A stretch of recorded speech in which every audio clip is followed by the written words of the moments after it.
Hello दोस्तों, आनंद S के channel में आपका एक बार फिर स्वागत है। दोस्तों, आज हम ऐसे वृक्ष के बारे में आपको बताने जा रहे हैं जिसके सामने अपने मन की बात कहने या यूं कहें कि सोचने मात्र से ही हर मनोकामना पूरी हो जाती है। हर व्यक्ति की कुछ न कुछ मनोकामना होती है, कुछ न कुछ उसके सपने होते हैं जो वह अपने जीवन में साकार करना चाहता है। जहाँ कुछ लोगों के सपने कुछ सीमित होते हैं, वहीं कुछ लोगों के सपने काफी विस्तृत होते हैं, जिन्हें साकार करने के लिए आपको कर्म के साथ साथ धर्म का भी सहारा लेना परम आवश्यक होता है। दोस्तों, मनोकामना दो प्रकार की होती है।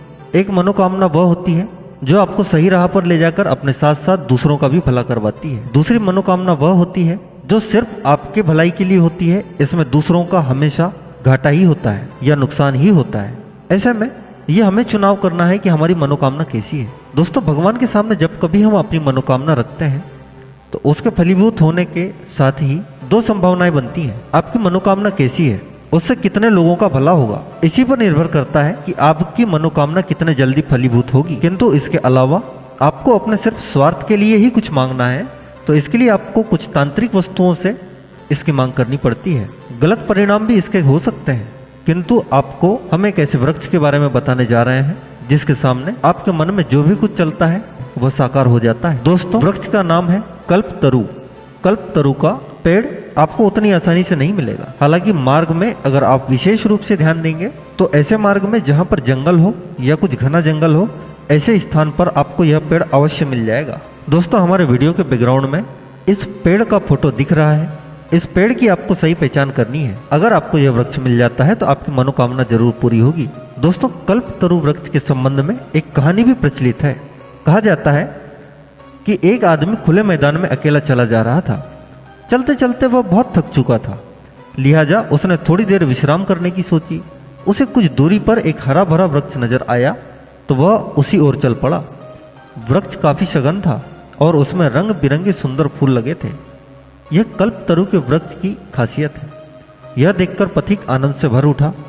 हालांकि वह नहीं जानता था कि यह एक कल्पतरु का वृक्ष है जिसके नीचे बैठकर यदि कोई संकल्प मन में आए तो वह तुरंत पूरा हो जाता है। वह उसी वृक्ष की छाया में बैठ गया। बैठे बैठे उसके मन में ख्याल आया कि यदि मेरे पास बढ़िया सा बिस्तर होता तो उसे बिछाकर मैं आराम से सो जाता और थकान मिट जाती। यह सोचना था कि वहां पर एक सुंदर बिछौना आ गया। आश्चर्यचकित पथिक ने उसे बिछाया और लेटकर विश्राम करने लगा। उसका मन अभी भी ख्यालों में खोया हुआ था। वह सोचने लगा कि काश यहां पर कोई स्त्री भी होती जो मेरे पैर दबाती और मैं सुखपूर्वक इस बिस्तर पर सो जाता। यह संकल्प मन में आते ही वहां एक सुंदर युवती उपस्थित हुई और बोली, मैं आपकी खिदमत में हाजिर हूँ, बताइए क्या सेवा करूं। पथिक ने डरते डरते अपने मन की इच्छा जाहिर कर दी। इसके बाद वह युवती उसके पैर दबाने लगी। वह सुबह से अपने घर से निकला था और अब शाम हो चली थी। उसे भूख भी लग रही थी। वह सोचने लगा, काश कहीं से स्वादिष्ट भोजन भी मिल जाए तो मेरे पेट की आग शांत हो सके। इतना सोचते ही नाना प्रकार के व्यंजनों से सजा थाल उसके सामने आ गया। उसने भोजन किया और पुनः बिस्तर पर लेट गया। अचानक उसके मन में ख्याल आया, जब इस पेड़ के नीचे आसरा लिया है, सब कुछ अजीब हो रहा है। ऐसा ना हो कि कहीं बाघ आ जाए और मुझे खा जाए। वह सोच ही रहा था कि वहां एक बाघ आ पहुंचा।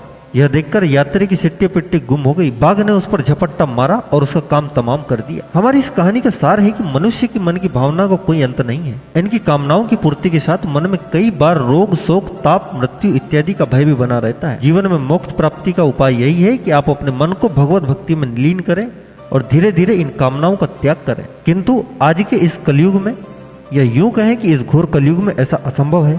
हर व्यक्ति की अपनी कुछ न कुछ मनोकामनाएं हैं जिसे वह चाहता है हर रूप में पूर्ण करना और हर स्थिति में पूरा करना।